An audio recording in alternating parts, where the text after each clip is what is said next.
What are the top five yield categories to earn on your Bitcoin today? Give me the next 90 seconds, maybe a buck 20, and I'll break down the five broad categories, the expected yield you can see across those categories, and how safe they roughly are. Number one, vaults are quickly becoming the most common way people are earning yield across the space.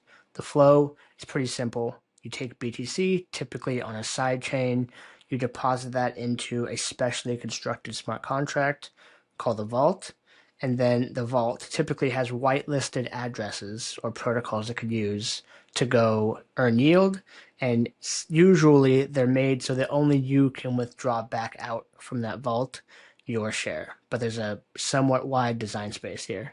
Typical yield you can expect today on these is somewhere between 5 and 20%. The strategies they use to earn that yield runs the entire gamut. Also, for trust assumptions, you almost always have to bridge in somewhere. So you have bridge risk, you have smart contract risk, as well as the yield strategy that is used by the operator. All right, number two is lending. This one's pretty straightforward. You get to be the lender, you put up your BTC, and if someone borrows that BTC, you can charge a small piece of interest, typically done by a DeFi protocol.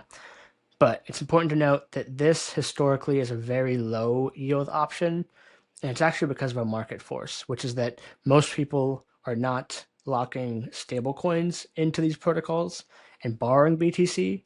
It's typically the other way around. So they're using BTC as collateral, they're borrowing a stablecoin, and then if they want to go partially leverage long, they'll take those stables, go to a swapping platform, and swap back into BTC. So not usually lending in this way. So historically, 1 to 2% is common, and similar to vaults, you have the same sidechain trust assumptions and smart contract and bridge risk. Number three is staking. This one's become a super big topic ever since Babylon launched. So Babylon has something like 6 billion in TVL.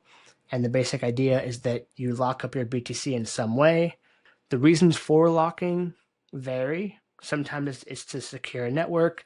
Other times you're just kind of like removing supply and showing interest in a certain blockchain. We see this across Babylon. Starknet recently has a BTC staking option, as well as Stacks.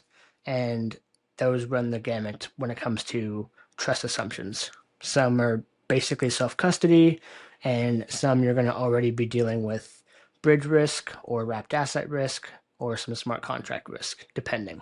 Estimated yield on these can range from as low as 0.2% up to 5 or 6% on the high end.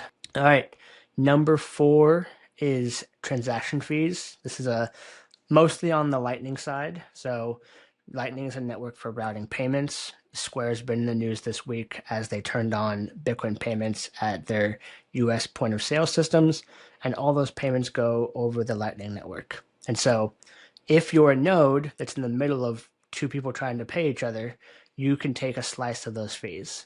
Now, the downsides here, it's pretty hard complexity-wise to do this well and run a well-optimized node.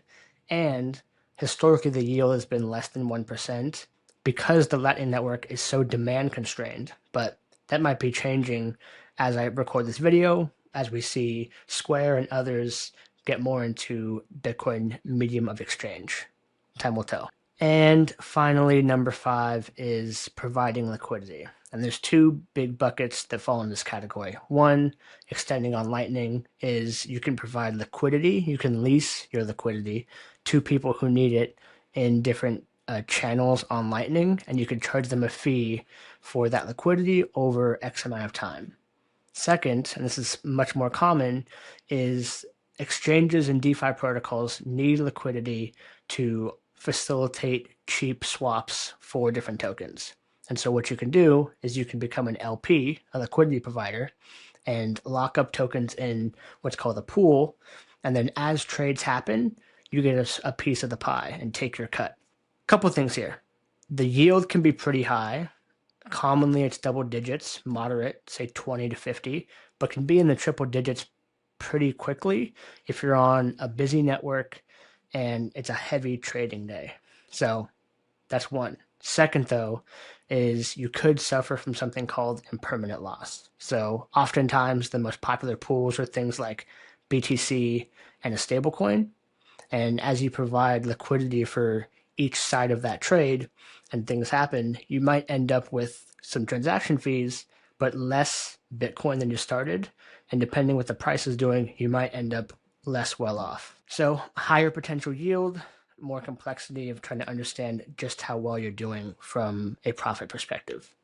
Also, almost all of these are going to have the usual trust assumptions of bridge risk, getting into a sidechain, smart contract risk, plus the impermanent loss I mentioned. So that is our breakdown of the top 5 categories and ways to earn yield on your Bitcoin today in late 2025.